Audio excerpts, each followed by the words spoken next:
What's up mga kaasim? So welcome back to my new video. So yun nga mga kaasim, nakikita nyo naman medyo mahaba ng ating buhok at mainit na rin sa pakiramdam. Kaya ngayong araw, dahil rest day natin mga kaasim, ay napag-isipan natin ay magpagupit tayo ngayong araw mismo.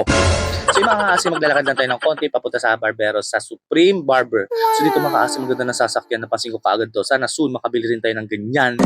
So konting sipag-sipag lang naman ipon. Siyempre hindi makompleto ang araw kung hindi natin gagamitin yung 0.5. Siyempre again, walk lang. So ito na mga kaasim, dito na yung ating barber shop na pagupitan. So yan na yung mga kaasim.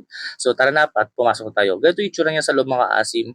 Ang dami nagpapagupit dito kasi sobrang gaganda at ang lalambot at ang gagaan ng mga kamay nila mga kaasim. So antayin na natin si Jason. Si Jason yung pagupit natin. Barbero pala natin. So sa kanya tayo lagi nagpapagupit mga kaasim. So nagugas lang muna siya ng kamay. Then after nun, magpapagupit na tayo. So ang pagupit lang natin ay medyo high taper. Hindi ko alam kung babagay sa akin. Tapos bawasan ng konti ng bangs kasi medyo malapad ang noo natin. So ito na yung final result mga kaasim. Oh, di ba wala nagbago?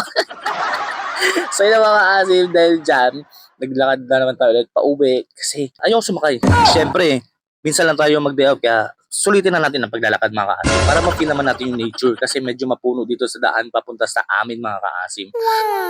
So yun lang mga kaasim, hanggang dito na lang ang video natin. Maraming salamat sa mga solid supporters natin, sa solid follower natin, sa mga nagla-like, share at nag-comment sa ating mga videos. So, God bless mga kaasim. Bye!